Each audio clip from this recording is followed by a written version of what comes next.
watching as the world's unmade and call it all our golden age. Ooh, we are beyond control. Ooh, no vision can deliver us. We're golden calves until we're dust. Ooh, we're born upon a throne. Ooh, don't you know? Ain't nobody safe from us. All you ghosts are better off where you come from.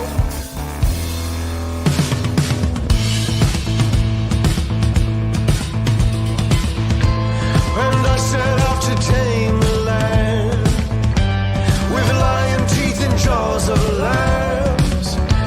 Ooh, I'm drunk on the control. Ooh,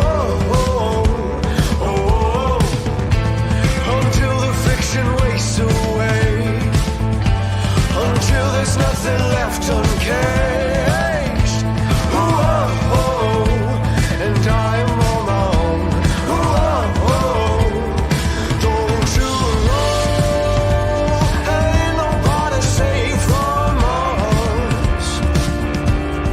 All you ghosts are better off where you come from.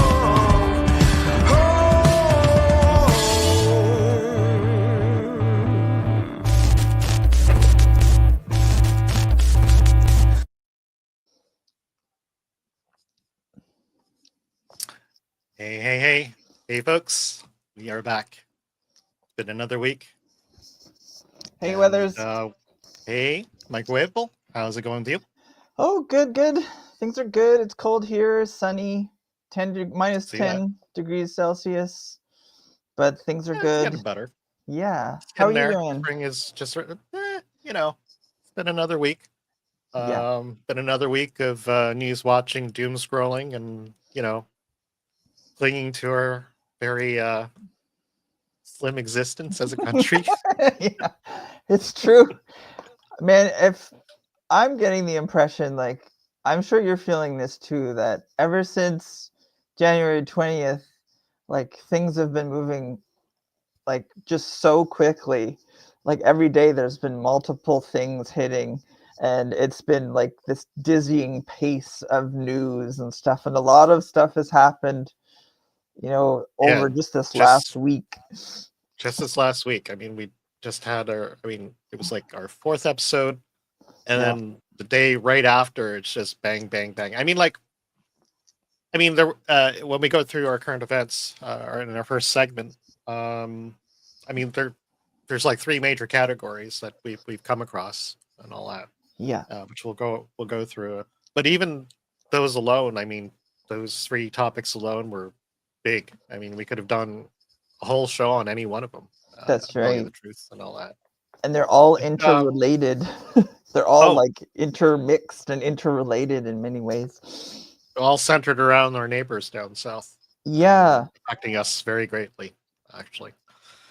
But anyways, before we get into the bulks of the show and our segments of the show, I just want to, do the start off and say I'm Weathers, and I'm Mikerowaveable. Hi, everyone.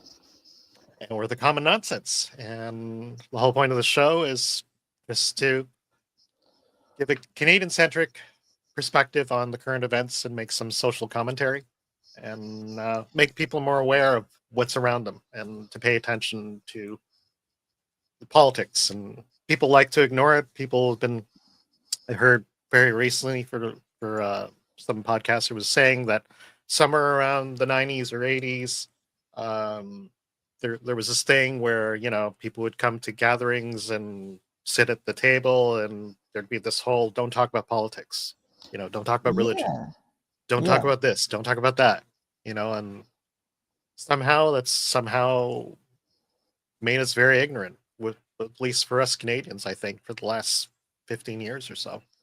And I think you're right about that. And I think you're right. And like we paid for it. and because things are so polarized right now, we've talked about this polarization before. Sometimes it's like you're not sure if you should broach a subject or not. Is this, especially if you don't know your company is politics, and yeah, like that's good. It's good to have Yes, shows and like you're this. right. Even in the workplace, I mean, like I remember working at a company, a couple of companies back, Yeah, and yeah, there was this whole like, don't talk about politics, and it's sort of like, okay, yeah, but isn't it important? And yes, it is important. And yes, we should be more aware, even as Canadians right now. I mean, I think we've ignored our politics for so long, and we've paid for it, and people don't even realize it yet. And that's what we're here for. We're going to make you realize that we're paying for it, and we really should be more proactive about our politics and stuff, and you're right and the about current that. events. Yeah, like it, Yep. and it's good to have shows like this because, and other shows, of course, because there's when you think of the avalanche of news that we're hit with every day in the English language media alone, just in our own country, it's like it's pretty big, right? But then if you go wider to the United States, all their outlets, all the legacy media and all the websites and stuff, and it's hard to sort through it all. So we'll do our best, We will. today and going forward in our past episodes of like picking out key things and trying to discuss them. And yeah, that's what we're here for sure. Yep. And so if you want to find us, I have up right now our YouTube page. It's a channel, and if you happen upon it, actually, let me just bring up our banners again. You can find the YouTube channel right here at the Common Nonsense YTC, and when you go there, you'll find this wonderful page. You'll see a lot of my BS video game videos, like down here. You can ignore that. No, they're awesome. Just please watch them when you have time. But anyway, if you do, thank you. But the show is at the top. You'll see the podcast list. You can basically put it on automatic and play all of them all the way through if you haven't seen any of our shows. Or you could just go in and pick on any thumbnail and watch a show and watch us talk about politics and stuff. Yeah. Other things to also show. That's a Rumble channel. Maybe I'll bring it up next time. I don't have it queued up. But anyways, if anybody wants to see our Rumble channel, right now it's just a some obscure link because we haven't gotten enough subscribers to get an official link. We'll get there. We'll work on it. And if anyone wants to see the show on X, you can at End of Infinity. That's where the blue check mark for the Common Nonsense is. Or if you want to talk to Mikerowaveable, you can see his Twitter right beside mine at Mikerowaveable TCN. So message him, message me. Yeah. If you have any questions about the show, I'm on there often looking at reviews, but if you want to message and reach out and talk to me, go right ahead and I will respond back. And so will Mike, I believe. Yeah, please do message us. And if you're looking for any of our references during the show, we usually put them in the description. We'll have a bunch of links to articles and videos that we refer to as best we can. We'll kind of footnote our show. And if you have any questions about those links, yeah, just message us and we'll be happy to respond. Yeah. And let's further that by saying, just clarify that they'll probably be available after the show. We like to do that just in case we add more links that we didn't plan on, which often happens. And we'll try to annotate and reference as much as we can so you guys can look up the stuff we've looked up, because we'd like to invite you to take an interest in your own politics wherever you are, in whatever country you are. All right, so let's get on with our timeline, our first segment. Let's switch to start here.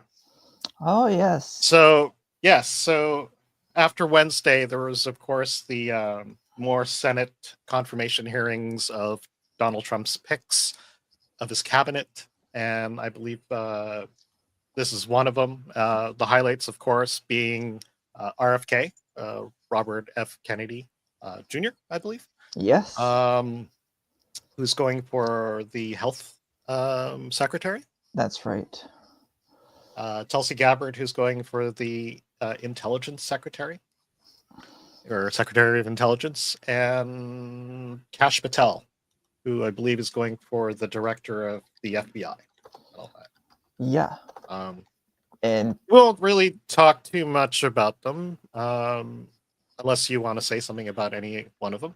oh, just I find these confirmation hearings really like exhausting and and just never ending. But I think I guess there's a few more to go, but yeah, they've been interesting. And this particular moment is one of the best moments from the RFK confirmation hearing with Bernie Sanders.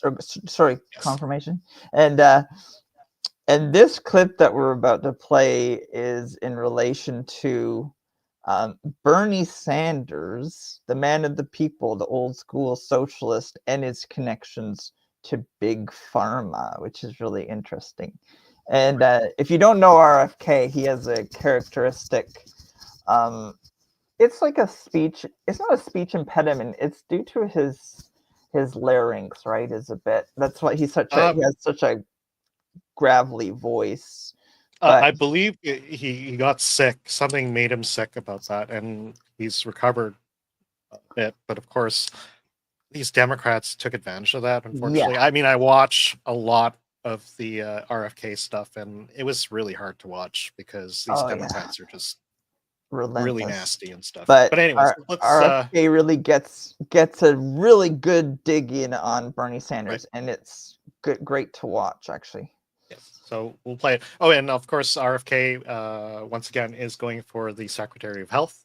A little bit of a background on him. I believe he previously has prosecuted a lot of health-related cases when it comes to things like, I believe he did stuff on Monsanto was one of the things, and anything to do with, like, I think his biggest thing really is chronic diseases and vaccines. Well, he's not anti-vax.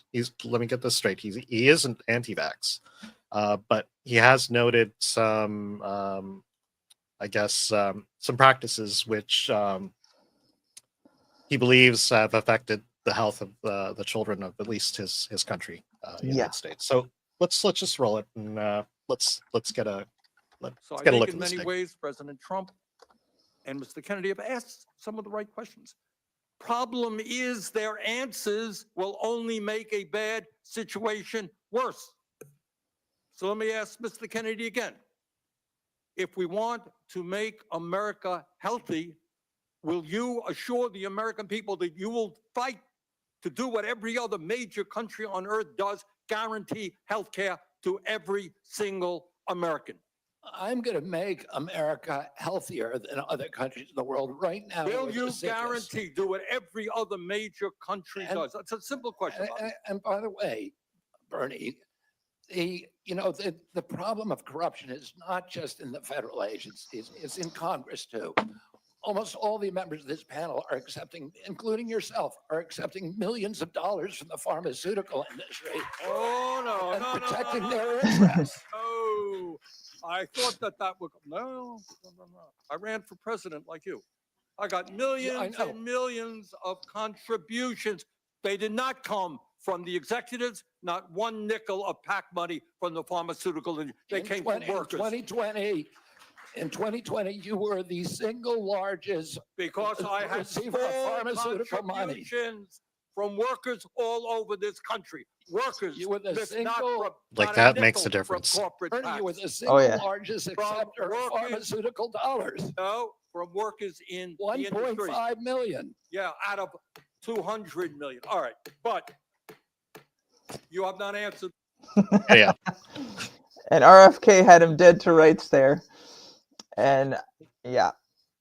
Well, one of the reasons why we brought this up is just, once again, Trump's people are basically cleaning house, and they're bringing to light things that have been kind of buried, at least within the last presidency, or even way before that, when it comes to Bernie Sanders over here. I mean, I remember when he came. I remember actually when I first saw him. I saw him on like Joe Rogan, everyone watches Joe Rogan and all that stuff. And Yeah. I remember Joe Rogan really liking this guy, and he came across as a very intelligent person, very business savvy.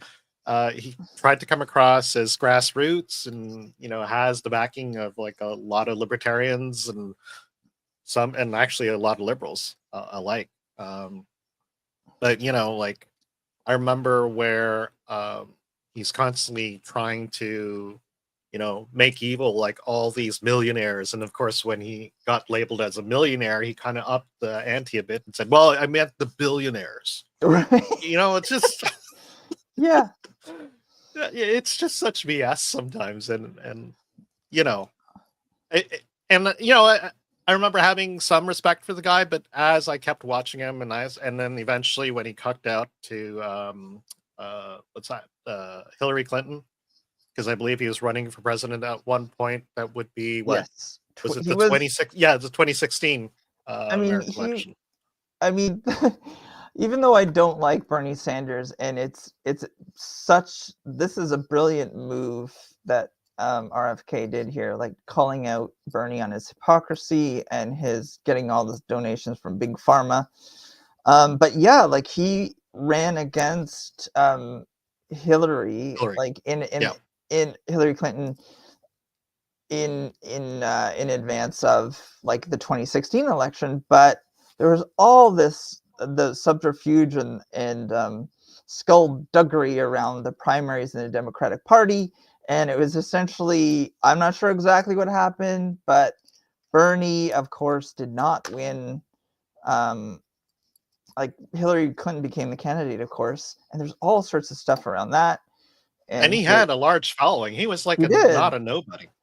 And like, there was actually a possibility he could have been running instead of Hillary. Yeah, and they were doing all this. There was all this internal stuff going on with, anyway.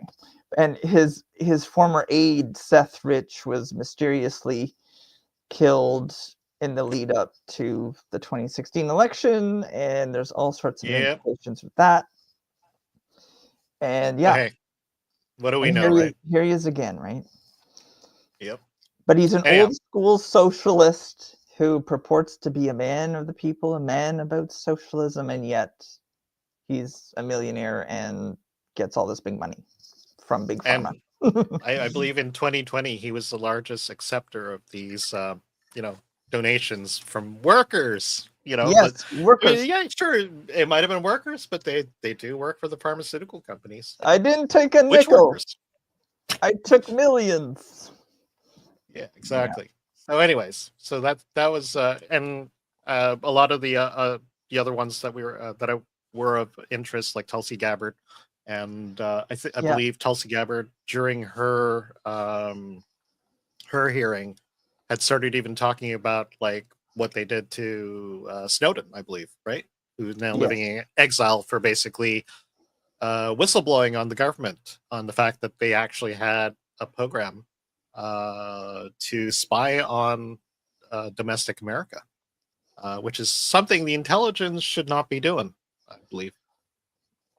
And these things have been happening. We'll probably get into this a little bit later, that it's happening more than we know, and we'll kind of expand on that vis-a-vis some of the recent events with USAID and stuff like that. Anyhow, the other major thing, I guess we'll just switch to the next one, is of course the plane crashes or the plane accidents or the plane tragedies, which happened pretty much oddly all of a sudden, like almost every single day. Well, not every single day, but on one day, I believe there were 3 of them. The first one being an F-14 or some fighter plane, but apparently the pilot had managed to eject. And I think when I watched the video, which I don't have queued up, unfortunately, you literally saw this fighter plane just fall out of the air and just straight down, plummet into the ground of the airfield. And luckily, like G.I. Joe, you see the little pilot. Because when we were preparing the show, Weathers and I watched the video, and you can see the the fighter jet like spiraling and crashing, and then you see like the parachutist, like the pilot who ejected, like floating in his with his parachute. It was kind of crazy. But Was. this is And something then, that's been happening over the last few weeks in particular, but there's been all these reported near misses that we're hearing about as well, where things almost were catastrophic and weren't, in addition to well, these like real bad ones. then there was this one, of Yeah, course. yes. This was the now infamous helicopter / airplane crash where I believe 70 people have died.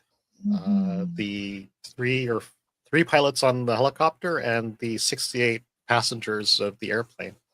And if people have not seen it, we'll just play a bit of what happened. Yeah.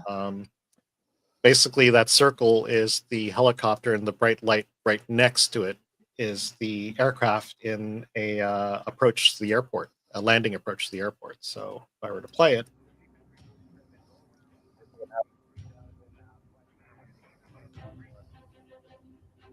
dramatic music. Sorry about that. But yeah, so that's pretty tragic. Yeah. It seemed almost senseless and all that, and the investigation is still going on. Nobody really, well, actually, I think I heard very recently there almost is a definite on what exactly happened. But the last I heard, I believe the blame is on the helicopter, which basically was flying. Basically, helicopters have there's like flight decks or flight levels at which like certain aircraft have to maintain so that things like this don't happen. And Mhm. apparently, the helicopter was on a training exercise. It had basically taken off from the CIA headquarters and was en route to some destination. They were apparently way off course, like, longitude, latitude wise. They shouldn't have been there in the first place. And on top of that, they were actually at the wrong height. They were, like, I believe, 200 feet above the 200 feet flight deck. Mhm. And if you were to watch some other angles of the video, it actually really looks like the helicopter was flying right into the airplane, like almost intentionally. Of course, we don't know, but it just seems strange when you watch these other angles of the video. And tragically, not only in the 68 that lost their lives on the on the DC, on the airplane, there was actually a team, I believe, or there were Yeah. several Several figure ice skaters, right? skating figure Yeah. skaters. Yes, young figure skaters, their families, their children, coaches. I believe there was a Chinese figure skating pair and a Russian figure skating pair who were Yeah. also killed in this tragic accident. It's very sad. And we Yeah, have and and we have all these implications as well surrounding these types of accidents about, some of the FAA hiring practices that were going on during the Biden years, like where people were actively being recruited. And this is another DEI sort of initiative where people with, like quotas were like designated to hire people with like mental and physical disabilities and all that stuff. So you have these implications around preferential DEI hiring in these cases. And that was something that Trump himself brought up when he spoke about this incident shortly after it occurred, right? I'm not sure if it was the same yeah, day or the next day, but it he was. made that statement in Yeah, his prepared remarks at the White House. And he actually and commentators have been looking through some of the FAA hiring policy documents, and they are seeing, they were actively recruiting people with physical and mental disabilities. And that's not the way to go when people like pilots and co-pilots and air traffic controllers have to be innocent passengers, people. they have to be on the ball, right? And you can't be Yep. playing around with um, this sort of insanity. And that's And- the and big we're not takeaway. And the other thing is, we're not saying that the air traffic controller had a disability which caused this. It No. was far from that. It was the fact that during that time, I believe, they had commented that the air traffic controller who was watching all this was basically watching two positions that night because they were short on staff. Yeah. And what's go ahead.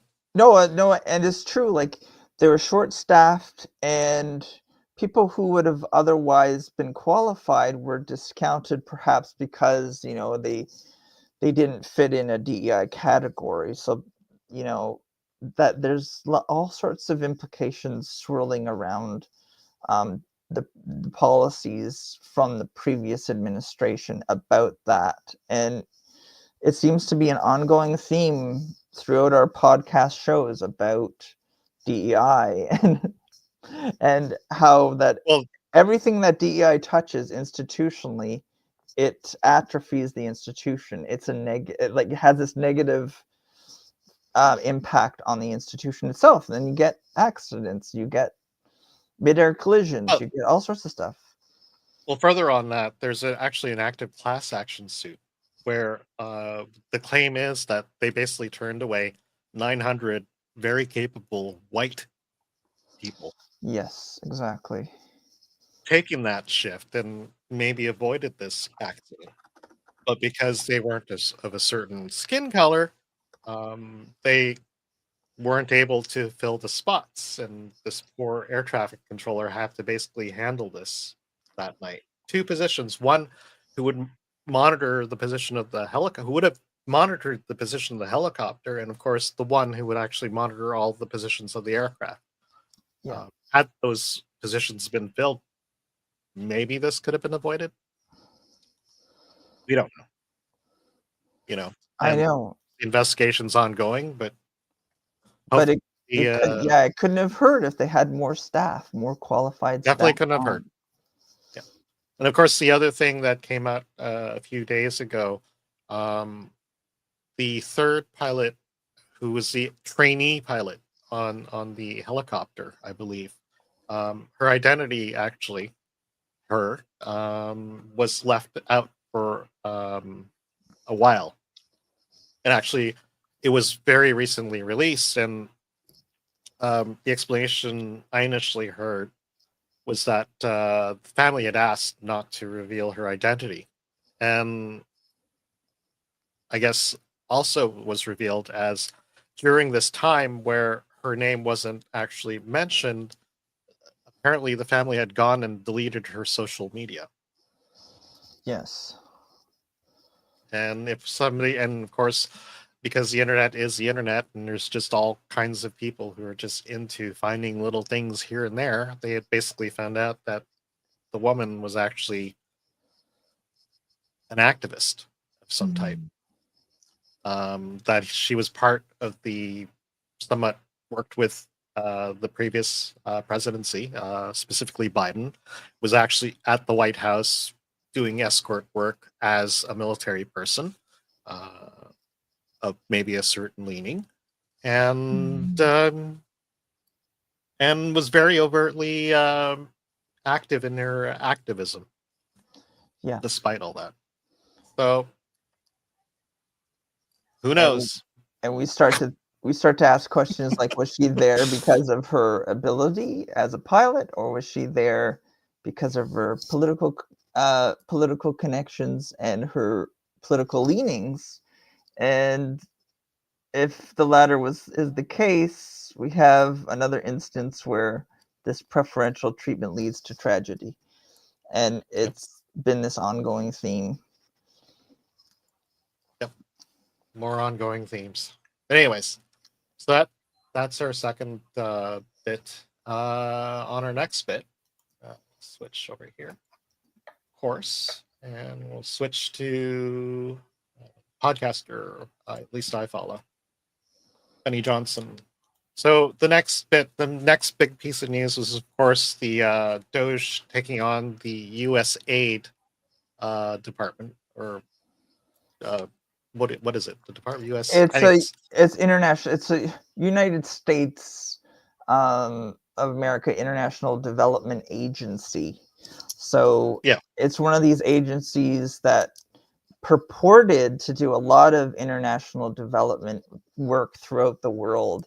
And throughout in this post, he goes through several different initiatives that were undertaken, funded by USAID in Haiti, Cuba, Nigeria, Afghanistan, all over the world. And so many of these purported projects never got done, or the funds disappeared, the funds were siphoned off, and it's almost like it has the earmarks of a money laundering organization, like a gigantic money laundering organization that was doing all sorts of subversive stuff in different countries throughout the world, including the United States. And it was costing a fortune. Like, these dollar amounts are crazy. And it turns out that USAID was also implicated in some of these political violence organizations like BLM and Antifa. And even if you think of when Trump first got in 2016, circa 2016, 2017, you had the Me Too movement. You had, remember all those marches where the women were wearing their pink pussy hats? Remember that? And they were marches in the streets. And USAID is implicated in that stuff as well. And it's almost like this boat. And a lot of Americans don't even know this existed. No. On top of it, This exactly. And they just, like, we have in Canada, there's like there's like the IDRC and other like international development sort of agencies or NGOs and stuff. But this one in particular was being used as a means to subvert other countries, like all those color revolutions that you probably heard about, like around the world, like in the Arab Spring and stuff. Some of those were fomented by funds from USAID, where they would find like this grievance group or of any kind, really, and fund them or send operatives over there to stir up these countries and get these. Well, I believe there was even an incident where I think I saw a video where basically a truck full of weapons was stopped at some border by a bunch of rebels and stuff, and so this US aid truck basically got stopped, and I saw it on fire, and somebody had basically said that, well, the truck was full of weapons, and apparently this was a truck funded or basically running stuff for USAID. Exactly. Not very humanitarian to be transporting weapons in third world countries and stuff, of course. That's right. So but I mean, go ahead. No, I was just gonna say, like, it seemed to be multifaceted in what it was doing, as like in terms of its functionality. It was money laundering. Like, you see this litany of all these millions of dollars, where did they go? Like, and it gets like diverted. And then it's also a subversive organization, like, that was aimed at whatever group it wanted to be aimed at, right? And and it was used against American citizens as well, and against the MAGA movement, which is amazing. We can just go through Benny's list here. Like, for example, this first one, Haiti, post 2010 earthquake. There was an earthquake. I remember that. 1.14 billion was spent on a port and power plant project promoted by President Bill Clinton. The project was never built anything. That's right. So, $1.14 billion of taxpayers' money, of American taxpayers' money, disappeared, gone. And this was supposed to create a port and power plant so that Haiti could get back from whatever the earthquake had done to the country Mhm. and gone at $1.14 billion. Now a lot of. I mean, I believe today even there's been a lot of protests and a lot of Democrat politicians appearing in these protests, like pissed off and angry, demanding they need access to USAID, and you kind of wonder why Yeah, because they're so pissed off. maybe maybe they have a vested interest in some of the missing funds. Who knows? You wonder what it could Like this be. one over here in Cuba, 2006 audit showed 74 million in democracy promotion Yeah. funds vanished without oversight. Millions squandered on health scams, hospital never built. List goes on, and this is these are like highlights.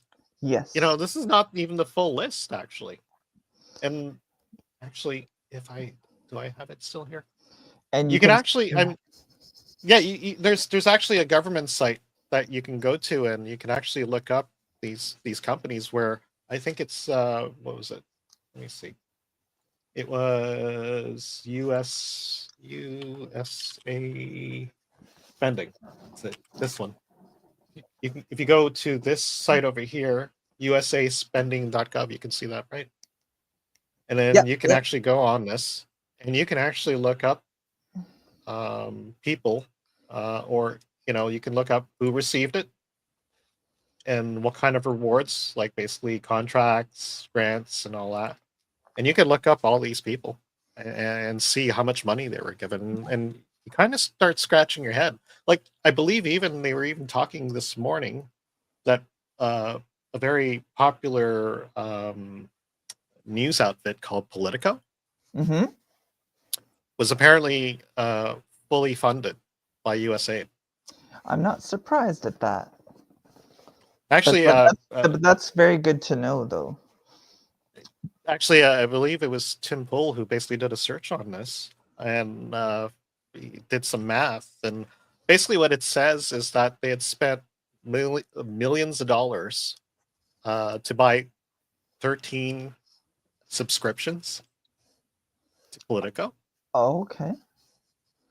So they were like overvalued, and it's like, whoa, where did the rest of the money go? It's like the subscriptions. Like seriously, it's pretty expensive for a subscription to an online magazine, don't you think? Oh yeah, definitely.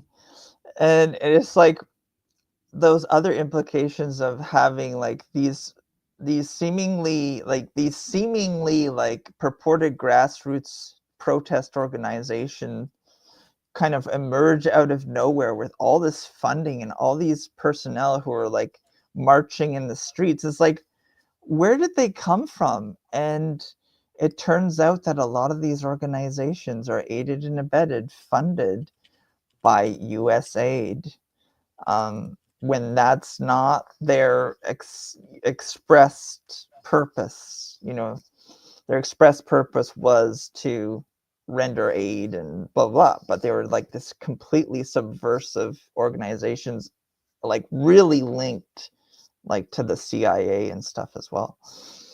Some people would say that sounds pretty conspiratorial, but it's not when we start to look at some of these expenditures where the money just disappears, and then all of a sudden like governments get toppled and all this stuff, and all these riots happen and all this stuff. Yeah, I mean, like this protest, when did this happen? Like 2 days ago, I believe. Oop. So, like you can see some pretty popular politicians here if you like track. This is Raskin. I call him Ratface Raskin. Elon Musk, you didn't create USAID. The United States Congress did for the American people. I like to correct him on that. Actually, it was what's his name? JFK actually created USAID through an executive order, not Congress, I believe. Okay. Yeah. And just like Elon Musk did not create. Is that Ilhan Omar right behind him? Yeah, that's her, and she gets to talk a little later on, I believe. I was watching. We're gonna stop So of course these politicians are doing these protests or joining these protests, and they're crying for, this is not your money, this is our money. And no, sir, this is the American taxpayers' money and stuff. And they're going on this rhetoric that Elon Musk is illegally doing this, and he shouldn't be the president, and he's not the people, of course. And I mean, like, the way I see it, it's like, well, let's see. The American people voted for Trump, and Trump did say he was going to have Elon take a look at the books and do his magic that he did on Twitter. If people don't even know about that, what was it? A couple of years ago, Elon Musk bought Twitter, and he had basically eliminated 80% of the wasteful staff of Twitter, and people said it'll never run. Well, people are Yeah. using Twitter today, and it's running just fine, if you ask me. Yeah. Anyhow, once again, it seems like south of the border, they're cleaning up their government, and all these protests and all these whining politicians, mostly lefties and Democrats, are crying, and lefty tears are spilling everywhere. I mean, this is what cleaning up your government looks like. Yeah, this is what has to happen here. And that old adage, if you're taking flack, you're over the target. I think Yep. that's a good thing to remember, because like so many of these people that are coming out, these politicians or like bureaucracy officials are coming out in support of USAID. They were probably, I'm just going to ask the question, were they Go ahead. direct beneficiaries of all these missing funds? Could be. I have a feeling the answer is probably yes. And yeah, That's why they're crying. and we have to, and as Weathers just said, we have to do the very same thing in our own country, in Canada, because even though our bureaucracy is smaller, it is still gigantic when you compare the size of our population, and we need it to be cleaned out here as well. And we just don't have the political will to do it. Well, here's the thing: we are taxed more than the Americans We are. per person, We're and overtaxed. you're going to have to start asking the questions like, where does our money go? Mhm. I mean, we don't have the population of America. We're taxed more than the Americans, and all this money that the Canadian government has. What are they spending it on? Yeah, Are they I mean, spending it for the good of the people? I don't know.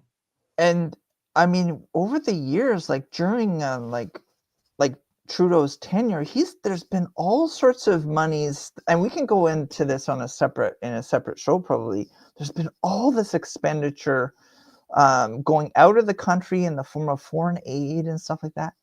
And these initiatives overseas. I remember when Trudeau was trying hard, he wanted to get a seat on the UN. Was it the Security Council or something like that? And he was Mhm. doing all this stuff, sending out millions of dollars here and there for this and that all over the world. And we're like, where is he getting this money? And if we did an internal audit of some of that foreign aid spending, it'll turn out like we'll have our own USAID type scandal here. And I would I would love for that to happen here as well. Well, we can only hope, right? Yeah. Anyhow, so now that we started talking about Trudeau, of course, we're gonna get into our own crises. Let's bring up point number 1 on topic 2.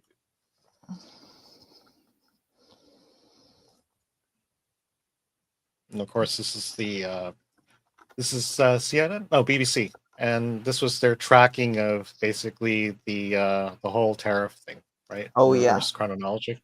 That's right. I believe.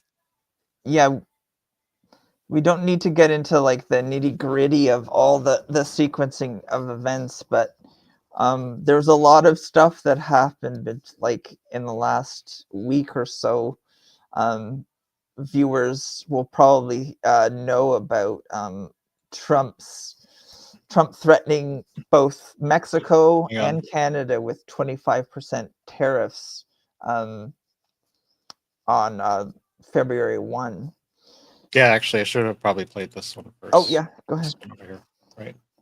So this was on January 30th, and everyone knew about these impending tariffs that were being applied to Canada and Mexico and I believe China. And this is That's right. another reiteration of in one of his executive order signings where he basically talks about it. Mhm. So this is January 30th.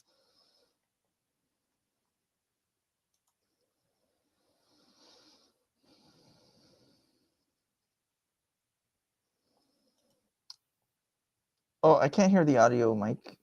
No? Oh, man. You can't. That's oh, I see it. Okay, it's because I have to represent it. So give me a sec. Stop sharing. Present. Share screen.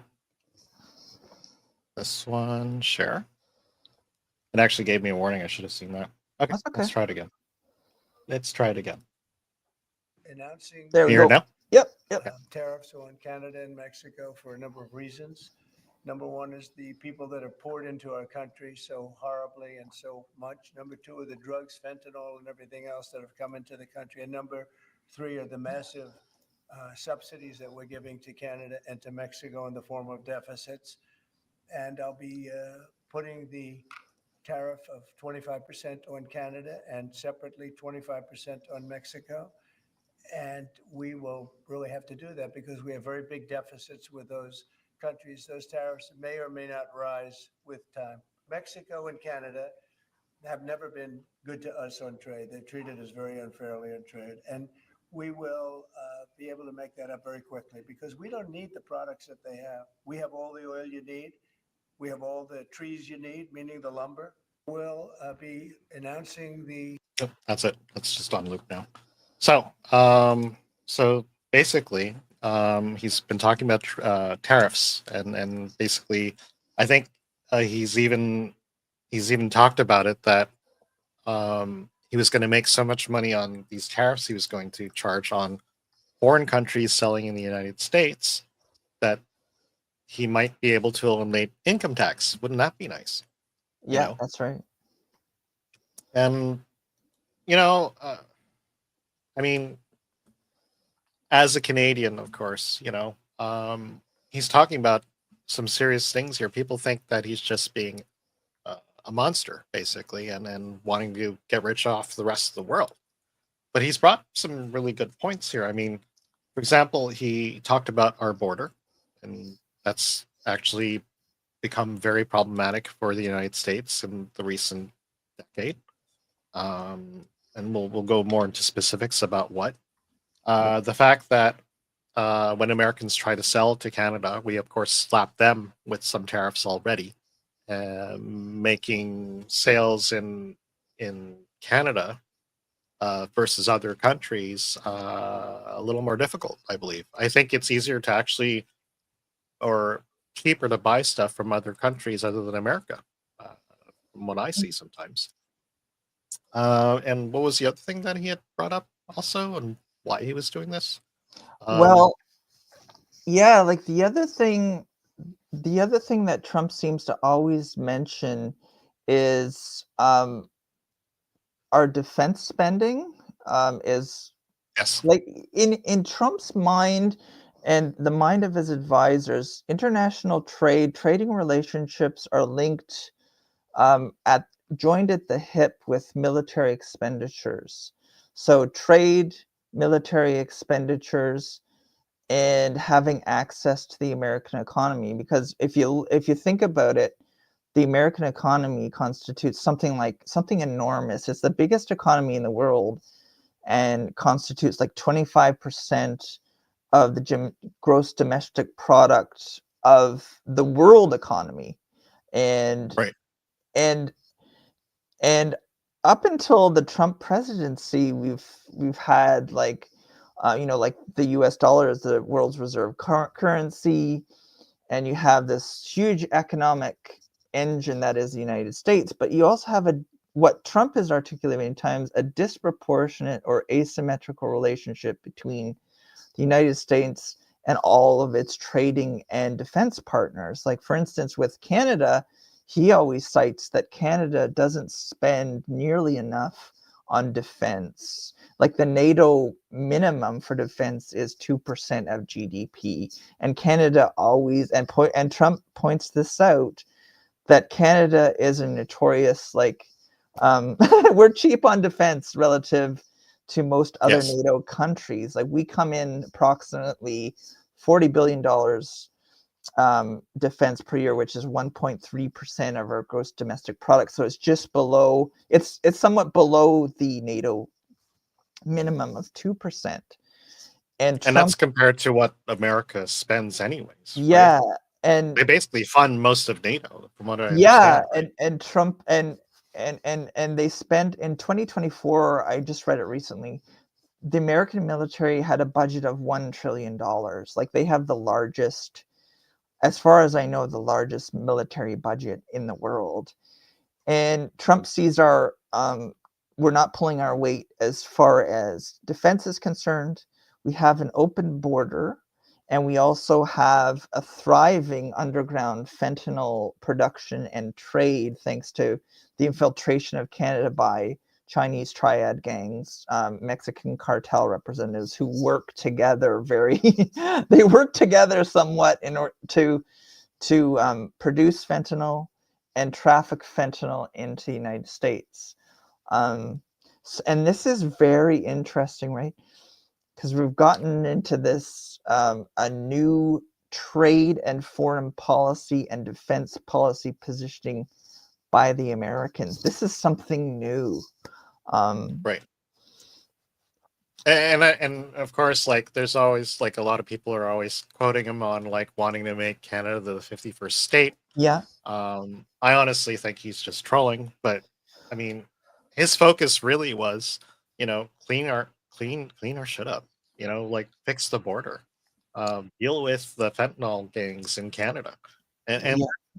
people will often like show me like, well, it's only 1% of what Mexico is bringing in terms of fentanyl. That shouldn't be such a big deal, right?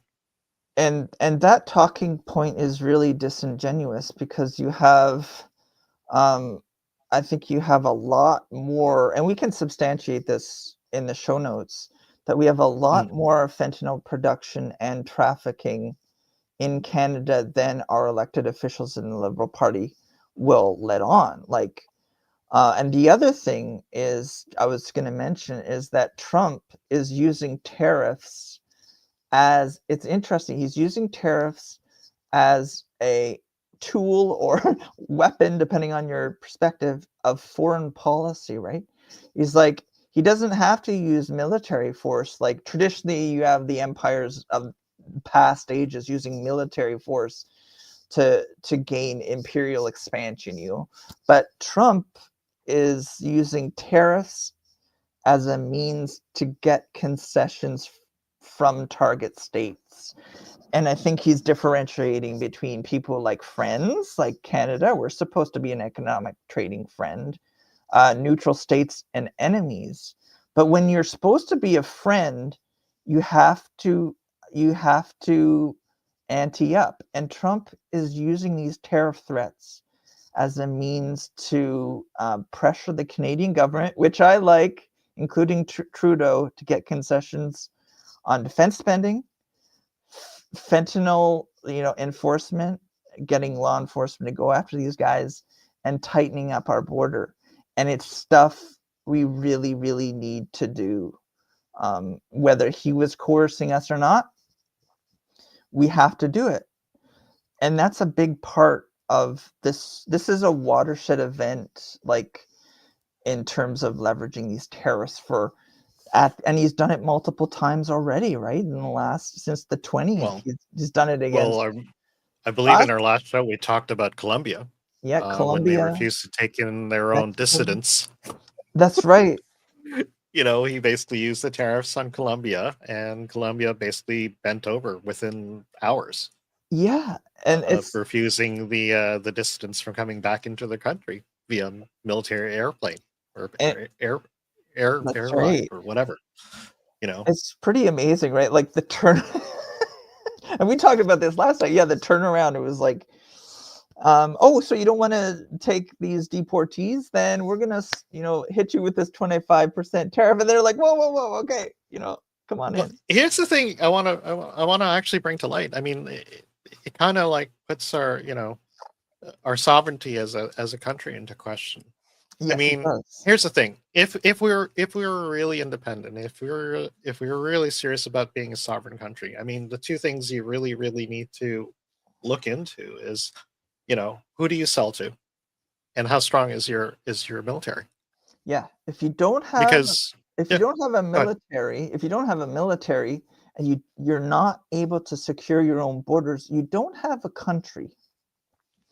And that's what a lot of these military guys say, and I think quite rightly, that if Canada can't enforce its own borders, can't secure its own airspace, its own like waters and its own landmass, like we don't have a country because the Yanks will come up and do it for us. And I think you're quite right. Whether it's like Trump has put that threat of making like annexing Canada, and he said it multiple times, but he doesn't want to. He'll do it if he feels it's in the national security interests of America to do it, but he would rather us get our house in order, which we really, really need to do on so many fronts that we talked about. Like everything that Trump has said about drug trafficking, our borders, our military, it's true. We have to address these issues. And our liberal government at every turn turned a blind eye to all this stuff, hollowed out the military, let these cartels and triad gangs and drug traffickers operate with impunity. And in a lot of cases, they knew it was happening, but didn't do anything about it. And And we got the receipts for that. Actually, we'll bring that up yeah, a little later on. But also on top of that, another thing that these tariffs brought to light is that our dependency on America, on yeah, selling to America. We brought it up in our last episode, that's and right. when we did the math, we what we sell. What's the deal? They sell to us, and that's 20% of their GDP. We sell to them, that's 80% of our GDP. Yeah, it's something enormous, right? It's either 70 or 80, but the numbers are, it's just, if without the United States as a trading partner and without them being there, Canada wouldn't be able to function. We wouldn't have an economy, right? Because for one, we've been notoriously bad at finding other markets. Like we sell all sorts of agriculture stuff and other stuff to different markets around the world. Well, But our principal more trading specifically, partner is the United States, and our government has been notoriously bad at finding other markets or making the conditions possible to take our oil and gas, our LNG stuff, and sending yeah. it outwards, because they're adverse to things like pipelines, or adverse to new big projects about in the oil industry, for instance. And Well, even the pipelines, I mean, they were the project. I believe they were talking about the project just before Biden got in, and when Biden got in, he basically signed some executive order saying that he was canceling their involvement in these pipeline projects with Canada. that's And right. so once he signed off on those, or basically ixnayed on them, basically the Liberal government had basically scrapped the project, is what I Yeah, understood. like And good. during the Obama administration, during the Biden administration, it seems to be the trend. It's almost linked to this sort of misguided environmental zealotry that doesn't, even though there's tons of pipelines snaking all across the continent, for some reason there are the Keystone XL and the Trans Mountain Pipeline and stuff like this, and other projects that probably haven't even been mentioned, would allow Canada to get commodities like oil and gas to ports to go to overseas markets. But And then then we wouldn't be so dependent on the Americas. Yeah, but then the Liberals didn't do that, and now at the last minute, it was hilarious. Like last week, Trudeau, when he should have been talking to Trump about staving off these tariffs, he flew to Poland in order to come into like this agreement with the Polish about a nuclear plant there using like CANDU reactor technology or something like that. But Really? and, Is yeah, that on the what that was about? The yeah, whole like Poland thing?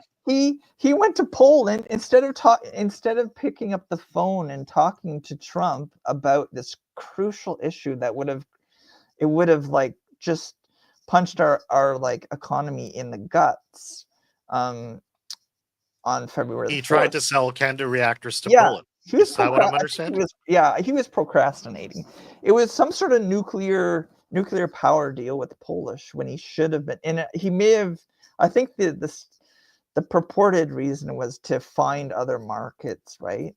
But it Right. was so funny because he just didn't want to pick up the phone and talk to Trump. But it wasn't until like 36 hours before the deadline in February 4th when Trump was actually going to put 25% tariff on all Canadian goods and 10% on our oil, that Trudeau actually talked to Trump on the phone.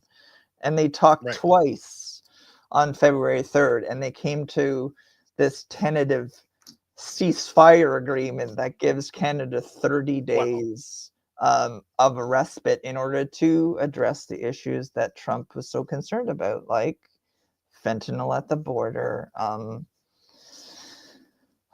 border security, and also like Trump doesn't he keeps on bringing up Canadian protectionism in things like dairy, and he also brings up the Yeah, but car industry. that's just really minute in what we actually sell to America. I mean, from what I read, basically it's our oil. And Yeah, actually a lot of Americans don't even understand that. They think we're just all about lumber and stuff. No, it's actually the oil yeah, that the we oil send is south. big. And And I've the deal is yeah, uh, go ahead. well, the deal is that there's refineries there, specifically configured to process our sandy oil, is from Yeah, what I understand. And if the tariffs were to be applied, I mean, it would be very difficult for them as well, because one, they would have to spend money to reconfigure the refineries to process other kinds of oil, and two, they would also have to pay probably further money into transporting the oil from elsewhere.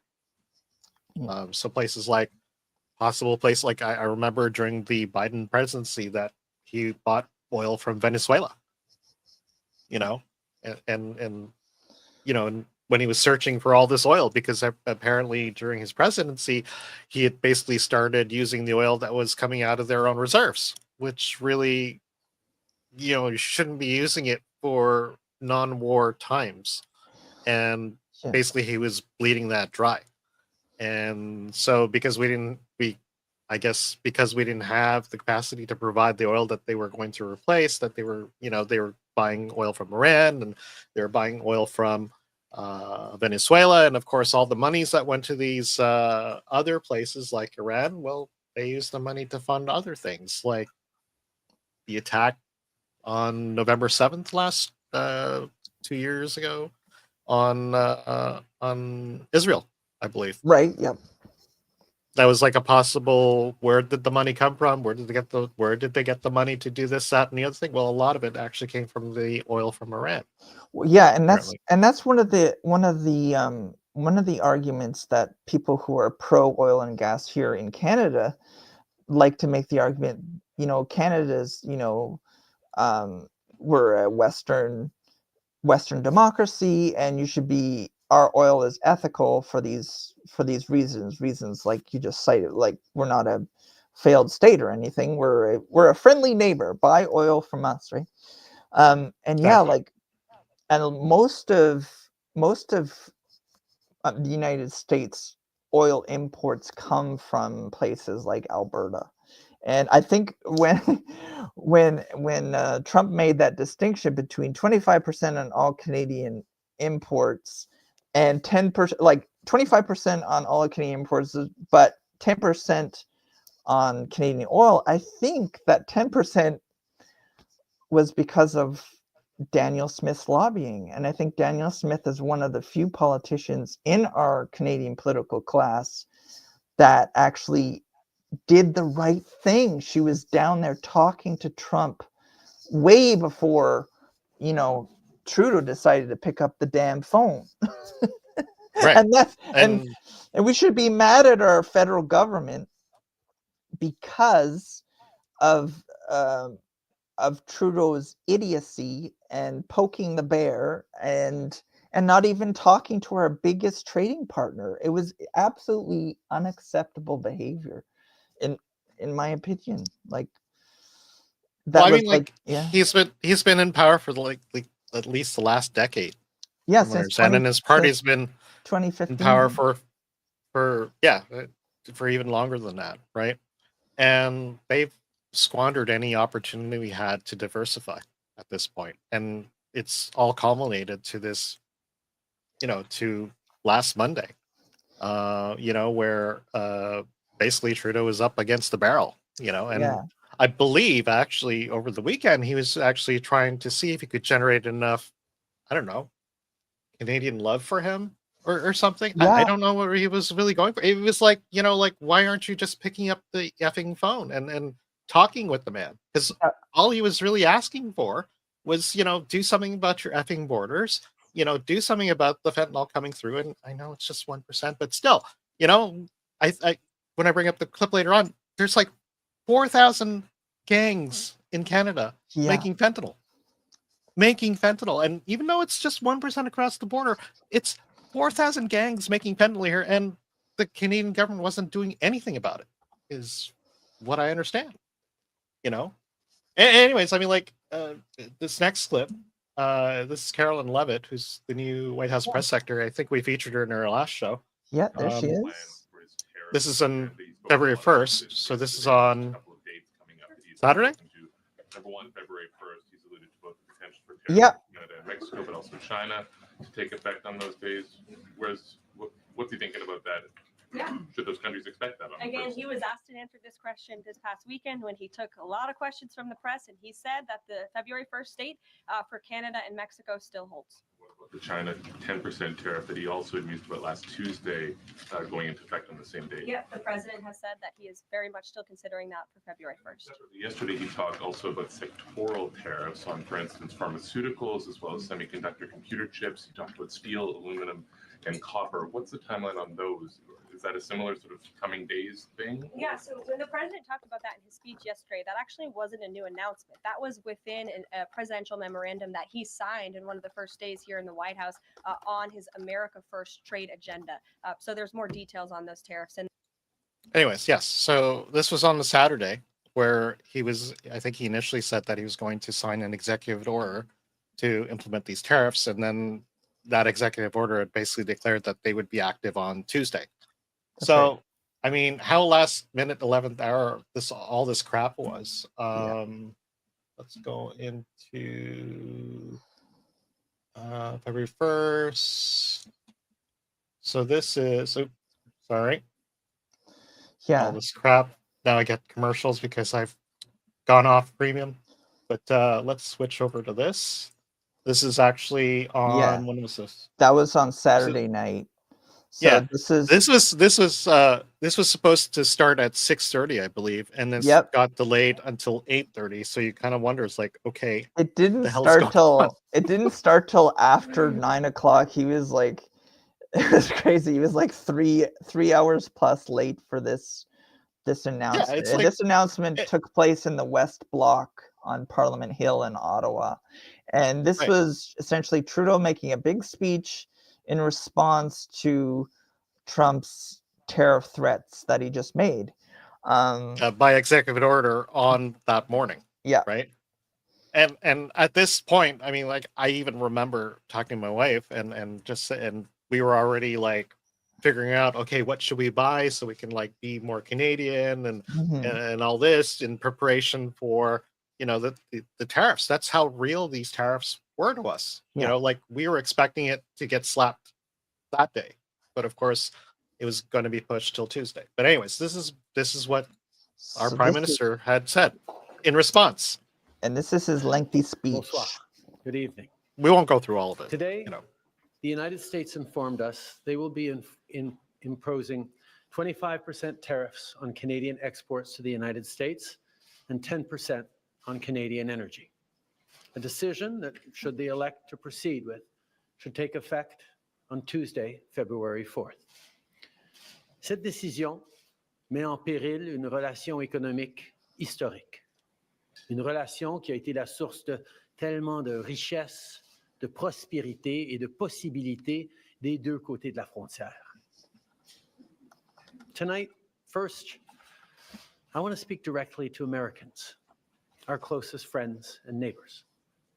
And, This is yeah, a choice remember that, this. yes, will harm Canadians, but beyond that, it will have real consequences for you, the American people.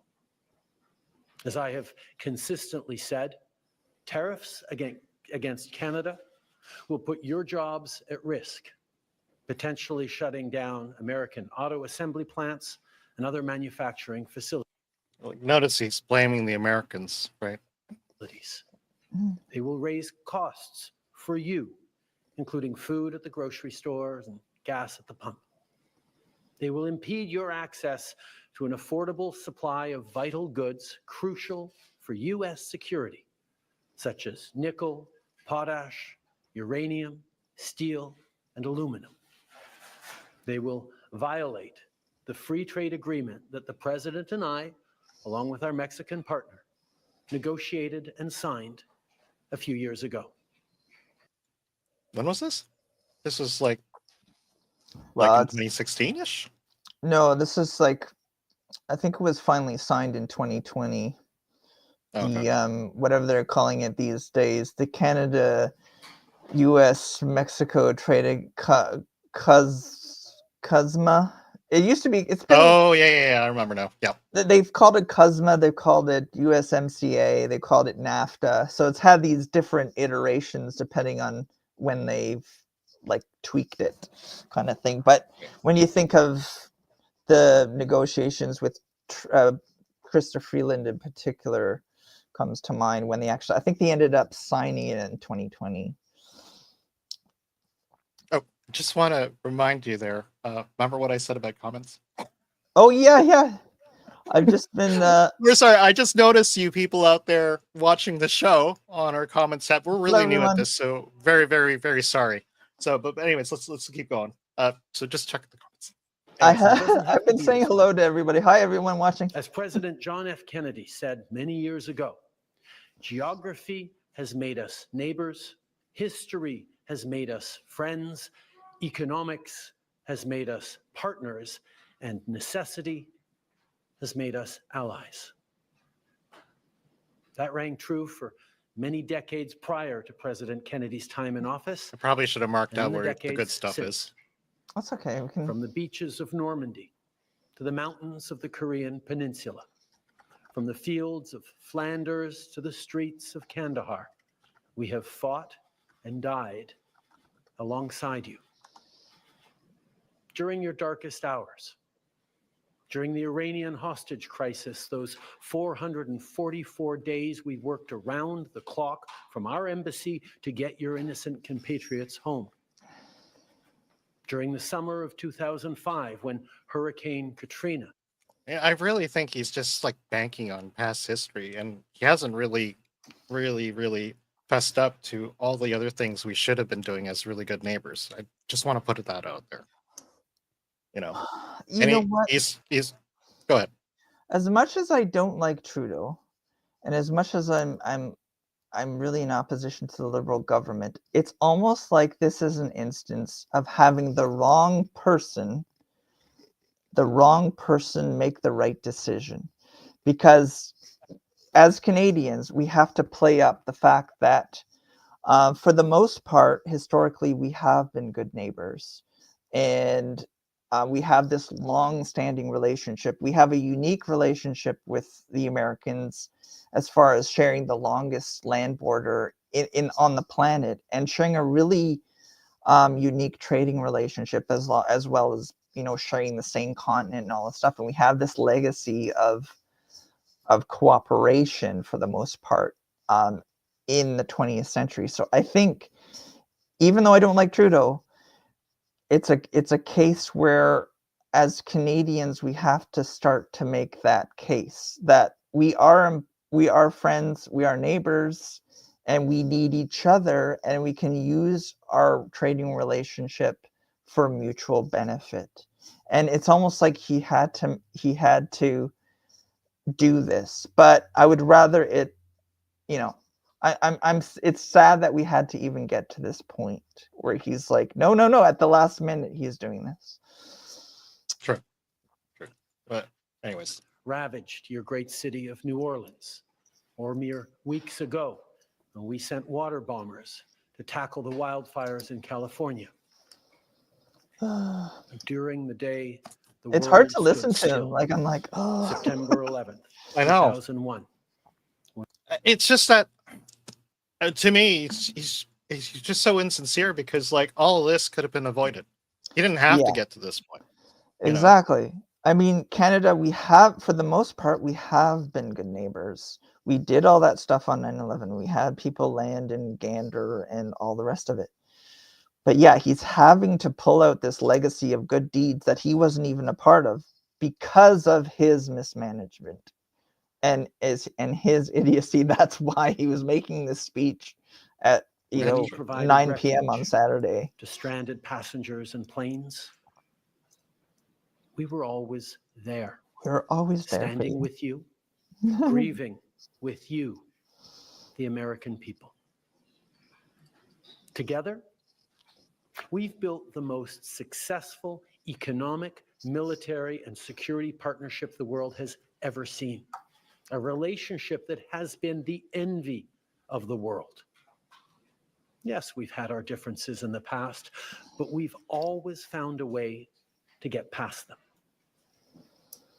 As I've said before, if President Trump wants to usher in a new golden age for the United States, the better path is to partner with Canada, not to punish us.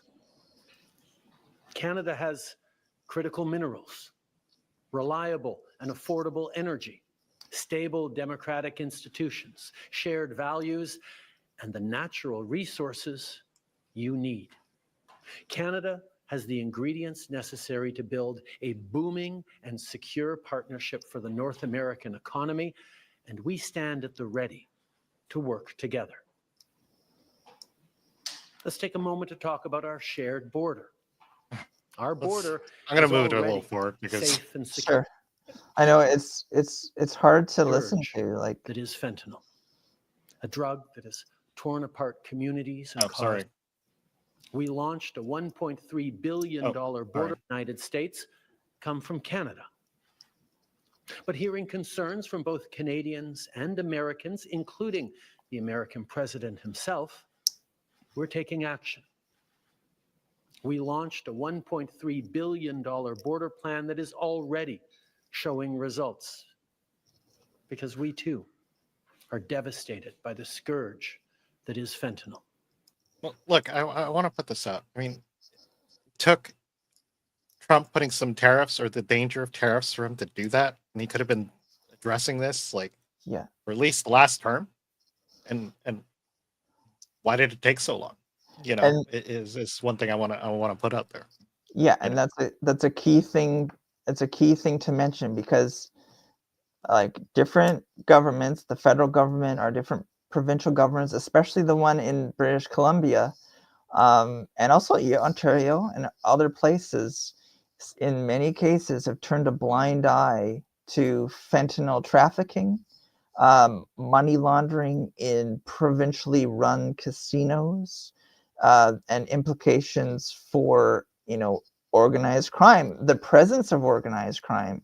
Like Weathers, you mentioned it earlier in our show, that we have something like 4,000 plus organized crime syndicates operating in our borders, which is horrific.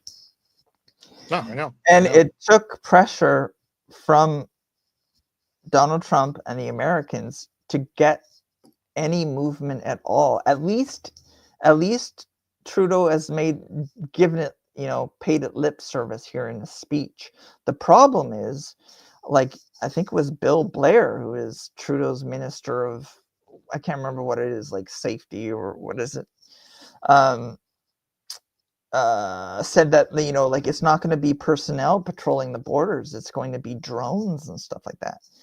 But that That doesn't conflicts very with seriously ask me, some of the things. Yeah, it conflicts with some of the things that Trudeau announced here, and it's like they have to use this time with this 30-day reprieve in order to actually take steps, tangible steps to tackle this huge problem, because it's a bigger problem than people like Trudeau will let on, right? I mean, there's And here's another thing I want to put into play too. Parliament is still prorogued. yes, exactly. So how does he intend to do all this within the 30 days if we don't have a parliament? Is another question I want to bring up. And that's one of those things that Canadians, we should be very angry at that fact that we're in a crisis, the worst crisis in U.S.-Canada relations that we've had in decades. And Trudeau pretended to resign, prorogued Parliament, and had to scramble around at the very last minute in order to placate our most important ally. It's absolutely reprehensible and unacceptable how this played out. This is why I can't even stand listening to this crap. I know. A So- drug that has torn apart communities He and talks about supply fentanyl. chains to seek to find alternatives. Oh wait, this is where he starts. $155 billion Oh, yeah, sorry. split us apart instead of bringing us together. Tonight, I am announcing Canada will be responding to the U.S. trade action with 25% tariffs against $155 billion worth of American goods. This will include immediate tariffs on $30 billion worth of goods as of Tuesday, followed by further tariffs on $125 billion worth of American products in 21 days' time to allow Canadian companies and supply chains to seek to find alternatives. Ce soir, j'annonce la réplique du Canada. Des tarifs Sorry for the douaniers French, de my American 25% friends. sur 155 milliards de dollars de marchandises He's américaines. just basically saying what he said Dès mardi, before. Yeah. 30 milliards de dollars de produits américains vont être touchés par ces tarifs Let me just and skip it. include everyday items Yeah, he's such as essentially American talking about beer, Canadian wine, retaliatory. bourbon, fruits, Oh, did you hear that? juices, Like, including de trouver This is des what options this is the list alternatives. of stuff Ce he sera le wanted cas to pour target to 125 hurt the milliards Americans. de Okay, dollars de marchandises de plus. and when I listen to this list, it's kind of Like the ridiculous. American tariffs, Yeah, like you our can see response how will also be disproportionate the far-reaching relationship is, and right? include everyday items such as American beer, wine, and bourbon, fruits and fruit juices, including orange juice. Okay, I want to put it out there to people listening, like especially our Canadian followers. Like, who the hell buys American beer in Canada? You know? We like- sure don't. Well, I mean, like, this is what he puts on his list to hurt the Americans. Like, I don't know any Canadian who buys American beer. Do you? Oh No? man. Maybe Coors Banquet, but that's as far as we go. It's No, like I'm I'm just kidding. listening to this list, and okay, he along goes with on. vegetables, yeah, like, it's- perfume, clothing. But it's a good point to make, though, Weathers, because it's a disproportionate relationship. I mean, like, Canada we are a net exporter. As far as I know, we're a net exporter of commodities. That's where our wealth comes from. We sell stuff to the United States, and that's And where most the of it is bulk oil. Most of it is actually of the it oil is- we sell them. we're the hewers of wood and drawers of water historically, and that's where our wealth derives from that. And you can see the disproportionate, and Trump has been he's been very vocal about articulating what he calls the trade deficit, right, between Canada and the United States. And what he's trying to do is he's he's trying to leverage what he sees as that access to American markets and that trade deficit in order to get concessions from our government. And instead of picking up the phone, Trudeau and his liberal handlers there, well, his liberal lackeys, decided that they were announcing on Saturday that we were going to get in a trade war with the Americans right here. And it's like, what? Yeah, it's So really ridiculous misguided. sometimes, And of course, after the speech, you of course have a bunch of us Canadians, doing our part as proud Canadians. For example, in a hockey game, not too long after. This is Toronto Raptors, I think, this one. Yeah. Okay. You get what's happening here. So we have a lot of pissed off Canadians who think like Trump is just orange man bad and everything. And it's sort of like, I get it. I get quite, after our history, after, being friends for such a long time in our big, magnificent border where, maybe every so often my family would go across to Plattsburgh and, go to the mall there and buy some American products and stuff. And hey, this is cool. We don't have it here. Or hey, this is way cheaper than what we get in Canada and all this stuff. It's like, I can understand Canadians being angry and wanting, okay, we're gonna be proud Canadians and buy Canadian. And sort of like, you do realize you're not making a dent on the Americans at all. Like I said, who the hell in Canada buys American beer? Well, I really think that as misguided as this sort of stuff is, like booing at sports games, what I like about it is it's getting Canadians energized. And there's a lot of Canadians out there, I think, that love our American neighbors, but we want to maintain our sovereignty. And it would be good if people who love being Canadian and we want to maintain our sovereignty, control over our borders, and keep our culture and our traditions, we have to look inward now, and we have to hold our government to account. And I would love it if we could channel some of this energy as it manifested here in Toronto and in Ottawa, we're at the Ottawa Center game and other places where people were booing, and channel it into something positive that gets Canadians interested in booting out our corrupt liberal government who got us into this mess in the first place, who have allowed all this fentanyl and all the rest of it, and opened up our borders to mass migration that we cannot handle. I hope Canadians start to look inwardly and think about who we are, what makes Canadians Canadians, why our sovereignty is important. What have Canadians done in the past that is worthy of saying that was pretty cool? Like, in terms of like our history and what we do culturally and sports and everything. And I hope that energy can be channeled to get people riled up to get rid of our government so we can replace it so that we can clean up our mess. Well, to do even that, I think what we should really be doing is telling any of our Canadian audience right now, they should be getting on the phone to their minister in Parliament and say, what the hell, get Parliament back online. Because right now, I mean, Trudeau's just there with his cabinet, just basically weaseling around, trying to make things happen. It's like, why aren't you turning on Parliament? That's what Canadians should be angry at. That's what all this anger should be directed at, if you ask me. Like, I hope like this Canadian, this rise in Canadian self-consciousness, I hope it gets ventilated towards something that helps us improve our situation.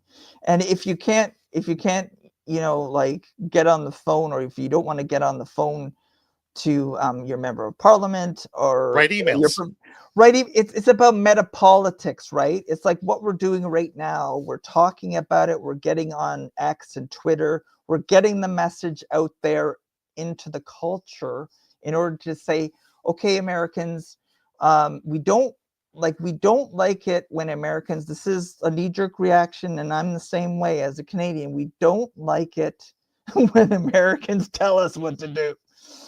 It's just this inherent thing that we have, but we have to, if you want to maintain our sovereignty, if you want to keep Canada Canada, we have to make sure that the wrong people that are in there right now know that they're wrong, and that they have to clean up their act, and they have to address the legitimate grievances that Canadians have about immigration and about social cohesion and fallout from drugs, organized crime, all that stuff. And I really hope that we can do that. And people like Daniel Smith, who went and talked to Trump and got her 10%, so her industry doesn't suffer. The other ministers should be doing the same, and not, going out there and threatening America is like, we're going to shut off the power. Like, Ford, I believe, Douglas Ford, who I believe is throwing an election very soon. He's your minister, I believe. That's right. Yeah, like our Premier of Ontario. And for our American friends, like in the Canadian system, our provincial premiers are essentially like the equivalent of your governors, like a state level governor. And yeah, I saw another press conference earlier this week. It was Scott Moe, the Premier of Saskatchewan, was talking about the prospect of tariffs, but he came at it more like what we're trying to talk about right now. The important relationship between his province, Saskatchewan, and the United States, and the fact that Saskatchewan has gone independent of other provinces, gone and marketed Saskatchewan agricultural goods and some manufacturing to places in the States and all that stuff. And he emphasized the need for cooperation in our very integrated economy. Because one of the reasons why we have such a unique relationship, for instance, in the auto industry, is it's so integrated. Like, you can have parts go back and forth across the border like 8 times before final assembly. It's because we're so integrated, and that's really unique. And we have to sort of emphasize that sort of stuff. But we also have to emphasize that Canada has to get its own house in order, and we have to do it. Yes, and I find it really ridiculous. Like, I believe we talked about it not too long ago, how we have these trade borders between the provinces. Yeah, and that's something and it's so true. Whether it's something that has been this perennial problem for Canada forever, and they've tried to address interprovincial trade in fits and starts over the years, and it never gets anywhere. Like, it's easier to trade with the Americans than it is to trade within our own country. It's retarded. I mean, I shouldn't use that word. It's ridiculous. No, actually, we're we're still in Canada, so I guess we can't use that word. But anyways, it's ridiculous. I mean, but I find, yes, I agree. I find it really ridiculous that, okay, if we're looking to, not be so dependent on the Americans, like 80% of our GDP is going to the Americans, then why don't we trade with one another? Because that's what the states do. Yeah. And they seem to have an easier time, not depending on other countries, because they sell to each other, state by state.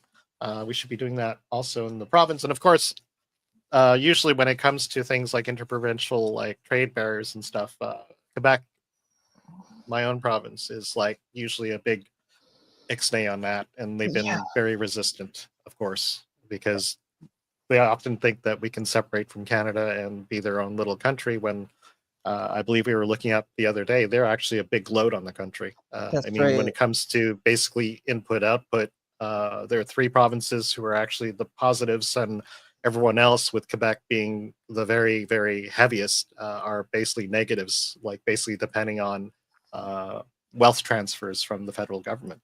That's right. Yeah, Weathers and I were looking at this bar graph that had every province laid out at the bottom, and there's 3 net contributors to our economy. Basically, Alberta, Saskatchewan, and Ontario. That's where wealth is generated by those three provinces. And in Canada, we have a system called equalization, where just like generally speaking, revenue is generated. The federal government takes like a lot of that revenue and then redistributes it depending upon need and other considerations across different provinces. So you have Alberta with all of its GDP generation because of the extractive industries, oil, gas, agriculture, forestry stuff. In Saskatchewan, I believe it's Saskatchewan the farms and farms some and oils. some manufacturing. Ontario has a lot of manufacturing, blah, blah. And then it goes to the other provinces that need it. And Quebec is like the most expensive have-not province. Like I think they take something like, I don't know, like They're twice the next negative up. That's how bad we are. That's how bad my province is. Yeah. And so anyway, I mean, anyway, that's a whole ball of wax. I brought this up because, like, the tariffs have. I'm surprised because this is my premiere right now. I'm actually surprised that he actually had this to say. And this is Premier Legault of Quebec. Anyway, Can you hear it? You can hear it, right? if there is or not some tariffs, we need to have diversification of markets. So it includes working better with other provinces, but also with Europe, with other countries than US. We have 71% of our exportation going to US. It's a lot too much. And A lot too much. Holy shit. to increase our productivity, because right now, That's I mean, a like, lot. that's our dependency right there. That's why we can't hurt the Americans. That's he said it right there. Yeah. And I was actually surprised he actually even started talking about diversity, because for the longest time the Quebec government has been so against that. Or hasn't even talked about it at all. And I think it's hilarious. It's like, why not strengthen the relationship with our biggest trading partner? There's always been talk of this diversification of markets, and they never do it because we don't like. Well, they were going to do it. I remember something about a pipeline project to basically ship natural gas and oil out east so that we can actually sell it to Europe. Yeah, like which they were would have having been really good. Get us off this dependency on the United States and make us a little more sovereign. I don't know why they. And during the cancel that. Russia-Ukraine war, wasn't Germany and the UK were interested in like oil and gas and stuff like that, and looked to Canada as a potential source of this stuff? And Trudeau was like, nah, we can't do that for whatever reason. And Not because we didn't want to invest in the projects that it would actually make this reality and and really, I mean, once again on Trudeau and his government, we could have been not so dependent on the United States and actually told them to go F off, but we can't. We can't because they're crucial. America is crucial to our economy. Like, whether we like it or not, it's true. It's a fact, and we can never get away from that. Well, we could get away from that, but somehow the people who lord over us don't seem to want to invest in such things, which would make us more. But even if independent, we could try to diversify like across the ocean, all we like, it won't change the fact that the Americans are our biggest trading partner. Like that's never gonna change in our existence. As long as Canada exists, like that relationship will be there. No, exactly. And probably to that, what I should play is, where is it? It's the Borders one. This one. Is this thing? Sorry about that, folks. Okay, no, not this one. The Polyev response. Where's that? Oh yeah, those are pretty good speech. Yeah, I wish I could bring it up. Hang on, it's here somewhere. Hang on. So in this clip, Pierre Poilievre, who is the leader of Canada's Federal Conservative Party, he made a pretty good speech. I think he was out in Vancouver, and he sort of was making a speech about what was going on with the trade war, the potential trade war with the Americans and the Liberal government. And he made some good comments about Americans, trade, fentanyl, border security. Oh, hang on. Reset. Sorry, I kind of put that offline. Is it? Yeah, here it is. Can you see that? Yeah, I can see it. Okay, so this is the speech Polyev gave after the reprieve, before or after? This was, I think this was, After. I think The it was reprieve was after, given. yeah, because it was February 3rd at night. I think Yeah, okay. that's what happened. So this is his speech afterwards, I believe. Borders. They are the protective arms wrapped around our people and our land to stop foreign threats and protect against enemies. They mark our place and stake out our ground as a people and country. But in 9 years, the NDP Liberals have lost control of our borders, letting drugs, guns, and terrorists threaten our people. Part is incompetence, but part is the radical Liberal agenda, a borderless, globalist, post-national agenda.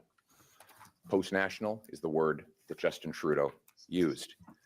All of this done with the advice and support of his top economic advisor, Mark Carney, who calls himself a European. And here are the facts. Fact, after 9 years of Liberals, gun-related crime is up 116%, with the Toronto Police Association saying that 85% of gun offenses use illegal firearms from the United States. Fact, the Liberal government only inspects 1% of shipping containers coming into our country, allowing drugs and guns to sneak through the other 99%. Fact, the Liberals let multiple ISIS terrorists. And it could be why it's only reported that we're only 1% of the fentanyl problem, because we don't know what's in those containers, right? Yeah, there could be a correlation there for sure. Yeah.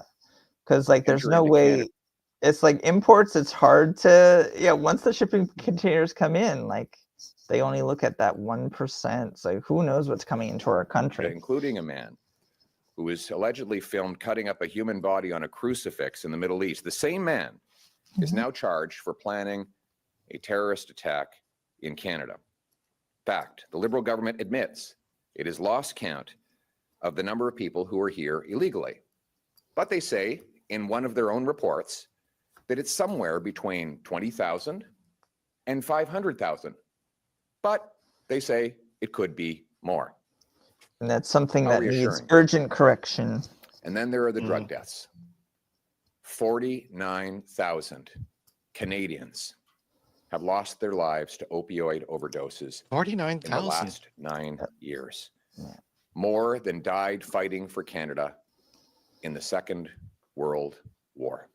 That's crazy. Can you imagine that?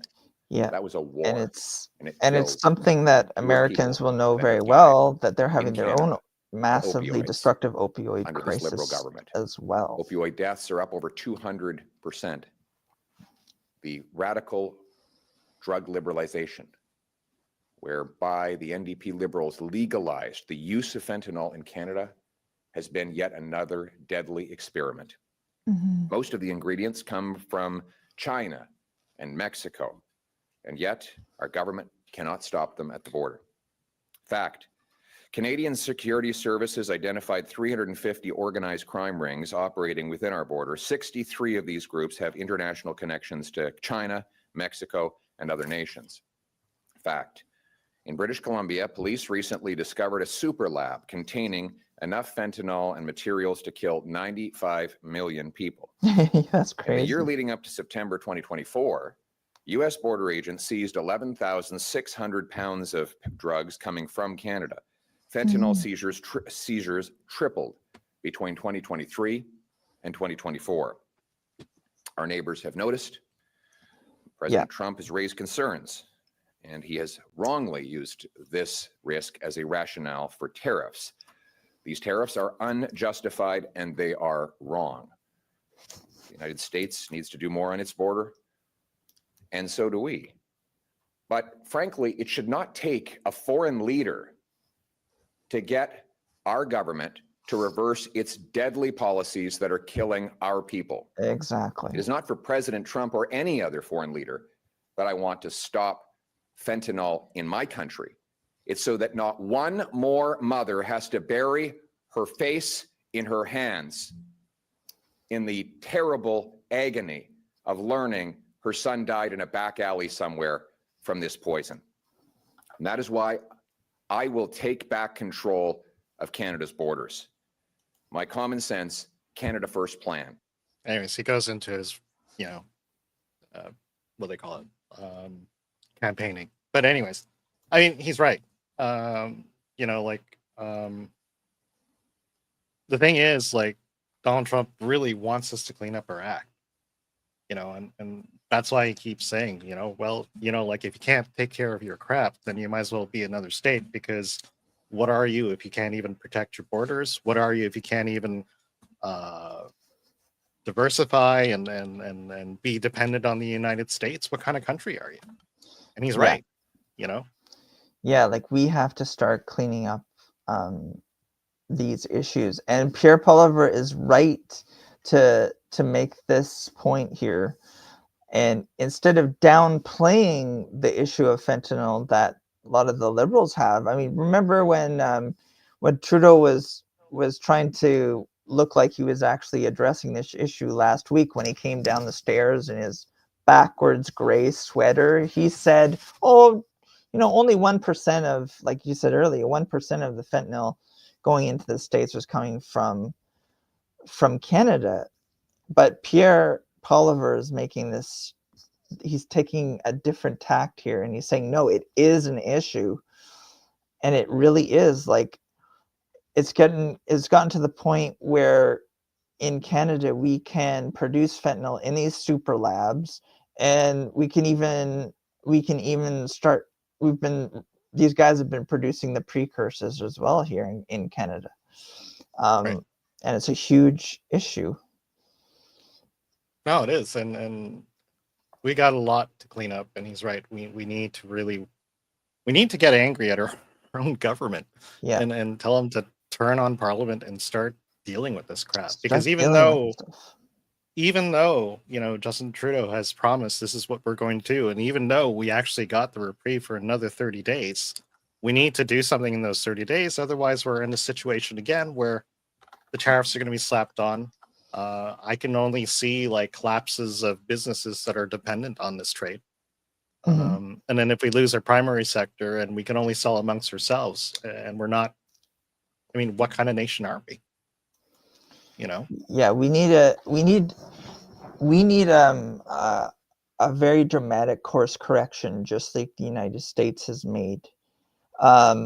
We need it soon. Like what they're doing in the US right now with DOGE and the rapidity of the Trump program being implemented, it was something that needs to happen, because the United States has the worst debt in the history of the planet, and it needs to get spending under control and make sure where these trillions of dollars are going. And even though it's on a smaller scale, because Canada, we're small, but we need to address almost the exact same issues. The problem with our borders, crime, drugs, mass migration, and corruption and inertia in government. Because if we don't have that sort of course correction, we're doomed. Either Trump will follow through on his threats to annex Canada. I don't think it's going to happen, but I don't want it to. We have to make sure we have to hedge our bets and make sure it doesn't happen by doing what needs to be done. And that's step number one for our political class, is to get back to work. Get Parliament back up, because, like, I mean, heck, even after that, if we still are a little pissed off at the Americans, then why are we still selling? Like, why is 80% of our sales still going to America? We need to fix that, and the current government isn't doing anything to do that. Well, they say they're going to be doing something, but once again, Parliament is down. And Yeah, its problem is down. We have to get away from this mentality that Trudeau and Freeland and even Mark Carney are in, where they want to be in confrontation mode most of the time. The only slight deviation from that was that speech we saw Trudeau give earlier in the show. But we have to get away from let's stick it to the Americans and actually work with the Americans as we've done for the most of the 20th century as friends, neighbors, and trading partners, instead of this juvenile name calling that Trudeau's so fond of, and kicking the bear, poking the bear. And we have to get back to being partners in good faith, right? And that's what Well, needs there's to that, but happen. I also want to bring up once again. I mean, we've talked about it a bit. I mean, why would Trudeau bring us so close to the brink? I mean, I what was his whole deal there? Well, I really think a lot of it's personal. I think that that Trudeau was really, really humiliated by Trump at Mar-a-Lago in December, and they really don't like each other. I think that's pretty obvious. And he didn't want to make that phone call. He didn't want to deal with Trump. Even the press secretary, Caroline Levitt, she said, Trudeau, instead of making these outlandish statements to the media talking about a trade war, that Trudeau should actually pick up the phone and talk to the president. And Trudeau said in that scrum after his big speech on Saturday, he said that he hadn't talked to Trump since January 20th, hadn't talked to him. So I think there's something very personal, because what a narcissist Trudeau is, right? Like Trudeau just didn't want to deal with Trump at all, and so he waited to the last minute, threatened a trade war, and Yeah, but it was that awful. tells me his vanity came before his own country. Damn right. What kind of prime minister is that? He's a terrible prime minister. Someone that we And can't get rid of fast enough. yeah, And they're I trying mean, to parachute Mark Carney in here. And Mark Carney has been walking around. He's been going on the Daily Show. He's been going onto these left-leaning news outlets in the state as if we've elected him, and we haven't elected Mark Carney. Mark Carney doesn't even have a the man seat. doesn't even have a writing He doesn't have a seat at all, right? And they're trying in to our House of Commons. Yeah. Yeah, and they're trying to astroturf him in there, like with this. They're trying to make it like he's an outsider and blah blah blah, but he isn't. He's the biggest insider you've ever seen. He used to work for the Bank of Canada. He went and worked for the Bank of England. He hung out with Prince Andrew. Well, he is a self-declared European, not a Canadian, European. And so why are we letting a European run Canada? Yeah, I mean, if we want to talk about sovereignty, why are we just going to sit by and let Mr. European be parachuted in? Yeah, and I he's mean, irresponsibly running around to these different leftist outlets, insulting Trump, and as if he's the prime minister already, like and he isn't, and he's No. damaging negotiations that I hope in the interim, with our 30-day reprieve here, go back to some sort of normalcy where we sit down like adults and talk about how mutually beneficial our trade relationship can be, instead of acting like idiots. And that's our government have been idiots.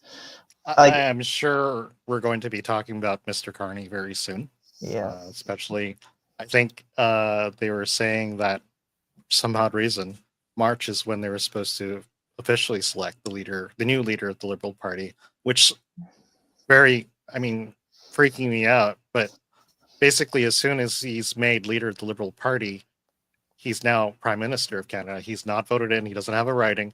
And now he's going to be our Prime Minister.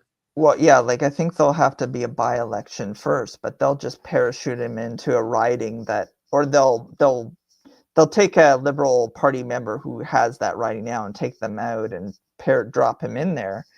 But he still has no connection to the people of the No, he riding doesn't. that he's supposed to represent. It's what that's the trouble. That's one of the problems with our system is that our system, our constitutional monarchy, it's quirky. It's got a lot of quirks, and that's one of the things that we've been talking about is like, how can someone who doesn't have a riding and just wins like a by-election can become prime minister? How is that even a thing? But it might. I don't even think like that's not even a win of a by-election. There is no election. He's just going to be slipped in, and somebody's going to be pushed out. Well, and that doesn't make sense to me. I mean, no, look, I know. here's the other thing too. I guess we'll see how things play out. But yeah, I'm with you. I agree with you. Like, this is no way to get a new prime minister. We should be having it by rights. We should be having an election like now. And for people who still don't know who Mark Carney is, that's his name, right? Mark Carney? Yeah, Mark Carney, yeah. I got this little clip I'm going to play. The kind of, I don't know, summarizes who Mark Carney really is. So let me just play it. Really is.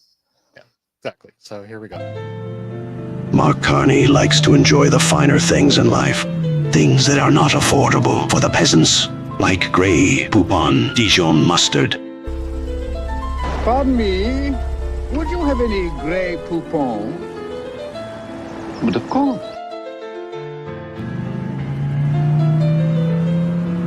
He appreciates the elegance of a Rolls Royce and savors fine white wine. Carney telling Canadians that he's an outsider is like telling them they are blind. Carney embodies the same familiar recipe. That was the bottle. Mixing in a bit of WEF, carbon tax, that wasn't, and woke policies. While you endure hardships, he revels in life's finer pleasures, like the taste of Grey Poupon. Pardon me, would you have any Grey Poupon? But of course. Pour forward, please. Mark Carney is made from the same luxurious recipe as Justin Trudeau. Go forward. He will bring Canada the same taste. These luxurious men will handle Canada with the same care as a jar of Grey Poupon Dijon mustard. Oh dear. Grey Poupon, the taste of the elite and the burden of the working class. That's awesome. That was from RPN. That was from RPN. If anybody wants to check them out and stuff, they make great memes, and I believe you found that. And then it basically it embodies everything. I don't know too much about him. I've only started reading about this guy, but this is the guy who's going to be our prime minister.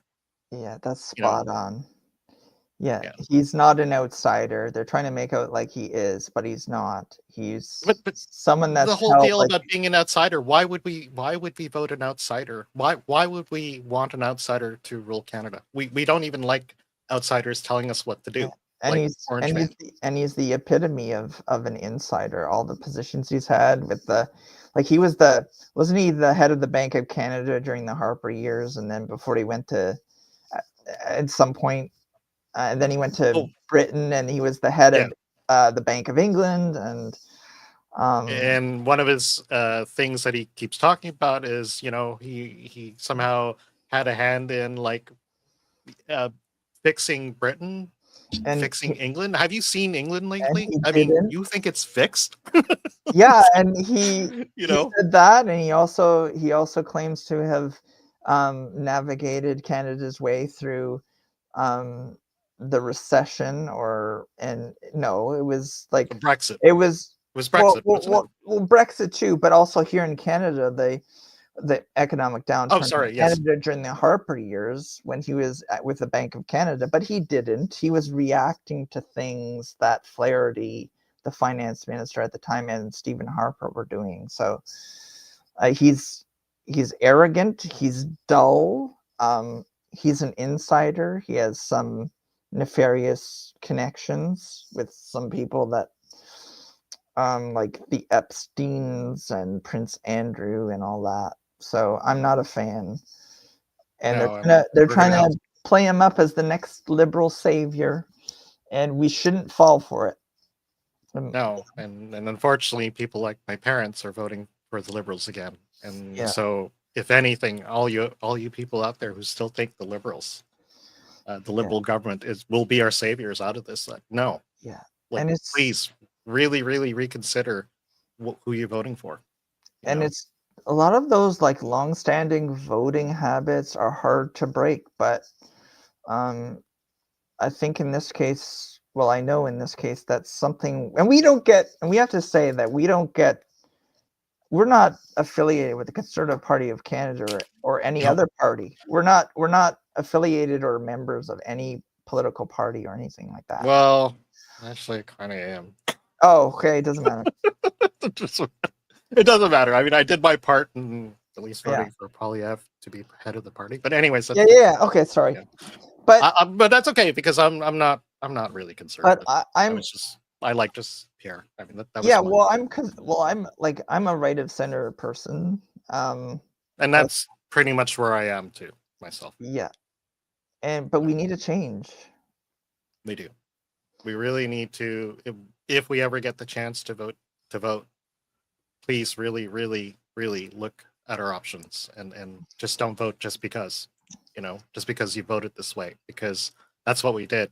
That's what we've been doing, and this it led to the last 15 years of this that led us to this moment where some orange man south of the border can easily threaten us and bring us to our knees because we've ignored our politics for so long and just went along with what everyone else is doing for so long and not paying attention to these things. And I think we really, really need to rethink who we are as Canadians. Yeah, and we have to realize that if we want to maintain our sovereignty, we have to fix what's ailing us, and we have to take steps to strengthen our sovereignty so we can keep our country and get it back on track and make some corrections that we need to do. That's like crucial going forward. Because what we're experiencing now, the dystopia that we're living in now, it's not sustainable. We're going to break down if this trend continues. Canada, generally speaking, is in deep trouble, and we need to curb that while we still can. I guess that's what I'm getting at. Thank you for coming to my TED Talk. I think we are at the end of our show, and once again, all our well, I know you've said hi, and I see your friend Honeybee. I'd like to say hi to her. Yeah, we had another few viewers, so thank you for tuning in, everyone. And I do believe I know who Ocean Chick is, and hi, I'd like Ocean to say Chick. hi to her. Hello. Thank you for tuning in. Say hi to Nova Scotia for me. It's really awesome that you guys tuned in. Thank you. Yes, thank you. Thank you. And actually, really appreciate it. That's all we have for today. Next week, I'm sure we'll come up with something very interesting. Hopefully, we'll be talking about like stuff actually happening, and maybe who knows, Parliament might actually turn on again. And that would be we amazing. might actually have some. Well, I'd like not to go through another February 3rd. Tell you the truth. Like all this last minute, like, oh my goodness, my homework is due in an hour. We gotta like throw everything and oh my gosh, Dad's almost home. What the heck? I know. But that was we can crazy. only look. I mean, like, to all you crazy Canadians who are watching this show, if you are watching the show, if you can, write emails, call Parliament, call your MP, do something. We need to get our Parliament back on again.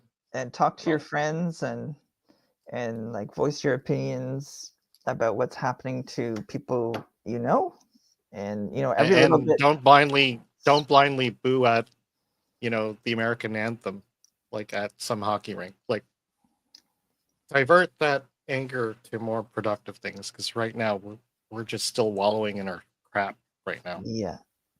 Let's not get into that trap of anti-Americanism that tends to rear its ugly head like every once in a while in Canada. I know I feel it too sometimes. No, I do too. I do. But But Yeah. I got really good American friends out there, and Me like too. I'm watching them. I'm a little envious of what they're going through because they're cleaning up their government, and we really should be cleaning up our act ourselves Yeah, exactly. And that's our main message here from our show, I think, Weathers? Like, today. Yeah, we have to clean up our own house. Because if we don't, the Americans will do it for us. And we don't want that. no, we definitely don't. We want our sovereignty. We want to be in a country. We don't want to be some territory like Puerto Rico. That would be like the worst thing for me because now you and I will not have a country if that were to happen. Thank you for Nothing to be proud of. Thank you for visiting America's Northern Storage Area. Anyhow, we don't want that. So that's we're gonna wrap up the show now. So anyways, thank you whoever follow us or whoever's watching us afterwards. Once again, if you want to connect with the show, let's bring our banners up. We've got our Twitters. Hand of Infinity is the one where the shows will be basically you can watch the shows on because they'll be on basically my Twitter feed, which is where the blue check mark of the common nonsense is. If you want to catch us on YouTube, you can. The common nonsense YTC is the channel. And as I said before, just scroll to the top and that's where the podcast feed is. And if you don't like YouTube, and I completely understand, we also have a Rumble channel. The show will be uploaded to Rumble probably not too long after, and will probably be available like sometime this evening if you want to watch it there, if you missed everything else. Or you could go back on my feed. If you guys know me, if you got an invite, thank you. If you did come along or did come along later, not live, whatever, you can watch all the other shows on my feed as well. Just scroll back somewhere down my timeline and you'll find all the other shows. So you don't have to get off Facebook if that's where you're finding a show and all that. So anything else you want to say before we sign off, Mike? Thank you, Weathers. That was really fun. I think we covered a lot of ground, and thank you everyone for tuning in. That was great, and we'll see you next time. Yeah, and we'll be back every hump day at 4:20 p.m. 4:20. Once again, thank you for joining us, and cheers, everyone. Bye, guys. I'm Mikerowaveable. Bye. Cheers, everyone. Thank you for joining us.